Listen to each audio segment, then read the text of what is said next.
Bonjour à tous et bienvenue sur la chaîne de Little Cuisine, je suis hyper ravi de vous retrouver aujourd'hui. Comparé à d'habitude, je vais vous faire une petite variante, je vais vous proposer un plat avec un accompagnement, un grilled cheese accompagné de frites de patates douces hyper croustillantes. Et tout ça pour moins de 3 € par personne, je suis sûr que vous allez adorer. Pour la liste des ingrédients, comme d'habitude, elle est disponible dans la description et pour les produits, vous pouvez les retrouver dans les magasins Lidl. Allez, c'est parti. Pour le grilled cheese, on aura besoin de 4 tranches de pain de mie épais, 2 poignées de cheddar râpé, 6 tranches de bacon, un oignon, 40 g de beurre doux, de la ciboulette et du persil plat. Et pour les frites croustillantes, on aura besoin de prendre 2 patates douces, du sel, de la maïzena et de l'huile de friture. Tout d'abord, on va démarrer par les frites. On va commencer par éplucher les patates douces. Si jamais vous n'aimez pas les frites de patates douces, vous pouvez très bien faire des frites classiques à la pomme de terre ou bien des frites de carottes. Maintenant que nos patates douces sont épluchées, on va pouvoir les couper en frites. Vous commencez tout d'abord par les couper en deux. Bon, après, ça dépend de la taille de la patate douce.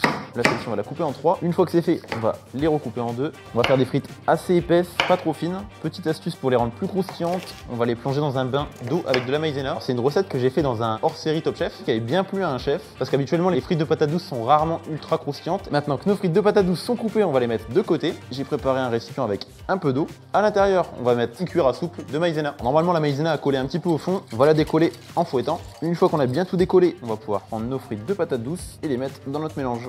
On n'hésite pas à bien les imprégner avec notre mélange eau et maïzena. Je vais laisser tremper les frites de patates douces pendant environ 10 à 15 minutes. Pendant ce temps-là, on va se préparer le grilled cheese. On va commencer par prendre un oignon qu'on va couper en rondelles.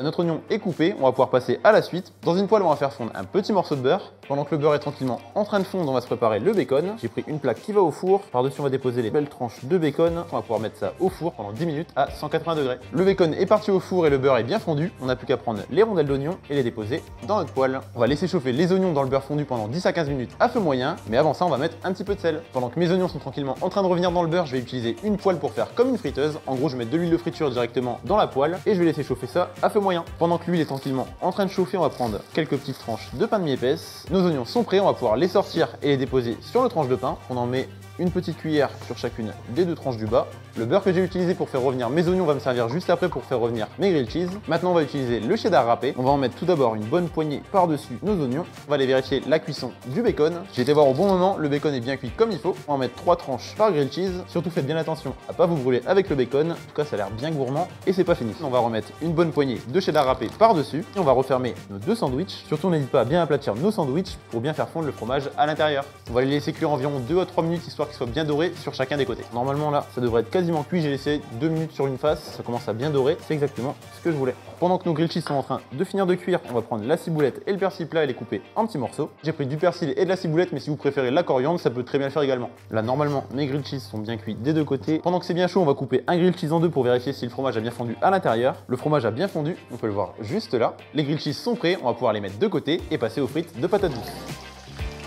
Je rajoute pas plus de frites de patates douces, elles sont bien imprégnées dans l'huile. La deuxième fournée, on la garde pour plus tard. Mes frites sont prêtes, elles ont baigné pendant 10 à 12 minutes dans l'huile bien chaude. Et là, on va pouvoir les sortir et les mettre sur un papier absorbant. Nos frites de patates douces sont juste ici et les grilled cheese juste ici. On va pouvoir faire la présentation. Je vais prendre les 2 grilled cheese que je vais mettre en quinconce. À côté, on va prendre quelques frites de patates douces. On n'oublie pas d'assaisonner nos frites de patates douces avec une pincée de sel. Et enfin, on termine avec le mélange ciboulette et persil plat. Et voilà, notre grilled cheese accompagné de ces frites de patates douces ultra gourmandes pour moins de 3,50 € par personne est prêt. N'hésitez pas à refaire la recette avec votre famille ou vos amis, à liker la vidéo, la partager et quant à nous on se retrouve dans 15 jours. J'ai une petite recette de mon côté, je suis sûr que vous allez l'adorer. On se dit à dans 15 jours, salut!